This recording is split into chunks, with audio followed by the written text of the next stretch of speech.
और मैंने अपना एक जनरल सा ओपिनियन बना लिया था कि ये तो कोई ऐसी वैसी कंपनी है which will one day vanish from the market. But I am blessed कि पंडित जी का विजन डायरेक्ट सेलिंग के लिए क्लियर था and he had a clear cut clarity कि अगर 21वीं सदी का अगर कोई बिजनेस है तो वह है डायरेक्ट सेलिंग का, और उसमें भी आरसीएम बिजनेस।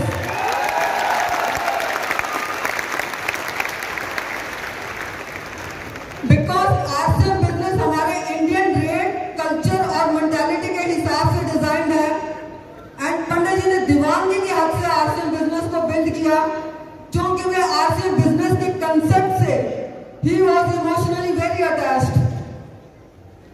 उत्तराखंड से एक डिस्ट्रीब्यूटर है, उन्होंने मेरे साथ अपना एक इंस्टेंस शेयर किया कि पंडित जी ने नाइट से उनके घर पर करी थी एंड नेक्स्ट डे उन्हें अपनी स्लीपर्स रैप करने के लिए एक पॉलिथीन चाहिए था एंड दैट डिस्ट्रीब्यूटर उन्होंने आरसीएम का पॉलिथीन बैग दे दिया पंडित जी को अपनी स्लीपर्स रैप करने के लिए।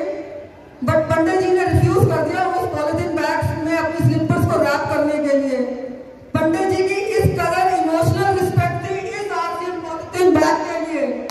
जितने भी पुराने डिस्ट्रीब्यूटर्स हैं या सीनियर लीडर्स हैं उन्हें पता होगा इस तरह का दैट टाइम आरसीएम का पॉलिथीन बैग आया करता था। बट पंडित जी इतनी emotional respect even for this polythene bag उन्होंने दी थी एंड प्रोडक्ट यूज में he was very loyal. That time RCM business का जो वॉशिंग मटीरियल